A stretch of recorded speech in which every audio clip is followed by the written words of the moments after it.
अल्हम्दुलिल्लाहि व कफ़ा वस्सलातु वस्सलामु अलैका या सय्यदल अंबियाइ वल मुरसलीन अम्मा बाद फ़अऊज़ु बिल्लाहि मिनश शैतानिर रजीम बिस्मिल्लाहिर रहमानिर रहीम। मेरे दोस्तों, आज की इस वीडियो में हम बताएंगे कि हम अपनी खुशी और कामयाबी को अशिया से जोड़ते हैं, लेकिन अपनी खुशी और कामयाबी को अशिया से जोड़ना आपकी ज़ात की तौहीन है।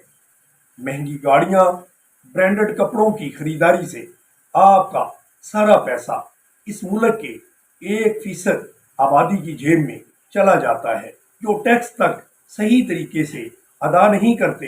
ये अमीर तरीन तबका मराआत की सूरत में अरबों रुपए अलग से इकट्ठे करता है, जबकि मुल्क की बहुत बड़ी तादाद एक गंदे पानी के गिलास पर अपना दिन गुजारने के लिए मजबूर है। हमारी बेजा खरीदारी और ना सिर्फ हमारी शख्सियत बल्कि कि हमारे घर, हमारी ज़मीन को भी नुकसान पहुंचाती है।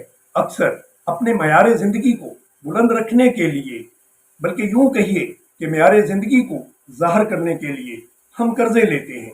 फिर बहुत से काम और एक से ज़्यादा नौकरियां मजबूरी में हमें करनी पड़ती हैं। ऐसे हालात में लोगों की जहन साजी करने में मीडिया का किरदार बहुत ही अहम हो सकता है, जहाँ मुख्तलिफ कंपनियां अपनी मसनूआत के नाम पर मुसलसल इंसानी जहनों पर इश्तिहारात की बमबारी करती हैं, जिसकी वजह से आवाम ना चाहते हुए भी इन मसनूआत को खरीदने पर मजबूर हो जाती है, चाहे वो उनकी रोजमर्रा की जरूरत ना हो।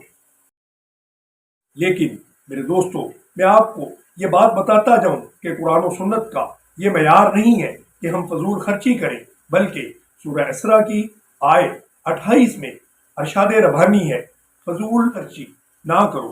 फजूल खर्च लोग शैतान के भाई हैं। सूरह एराफ की आयत 31 में अरशाद है, खाओ और पियो, हद से तजावज ना करो। इसी तरह अगर अहादीस की रोशनी में देखा जाए तो तिरमिज़ी शरीफ में ये हदीस मौजूद है, सादगी एतदाल और मायाना रवि नबूवत का 24वां हिस्सा है। तो वो क्या शेर है कि सुधारे शेख काबे को हम इंग्लिस्तान देखेंगे, वो देखेंगे घर खुदा, हम खुदा की शान देखेंगे। साथियों, नस्बुल ऐन आला हो तो इंसान भी आला हो जाता है, और अगर नस्बुल ऐन घटिया हो तो इंसान भी घटिया, और घटिया नस्बुल ऐन खुद पसंदी है। हम अल्लाह ताला से दुआ करते हैं कि वो हमें सराते मुस्तकीम पर चलने की तौफीक अता फरमाए और हमें कुरान और सुन्नत के मुताबिक अपनी जिंदगियों को गुजारने की तौफीक अता फरमाए। आमीन या रब्बुल आलमीन।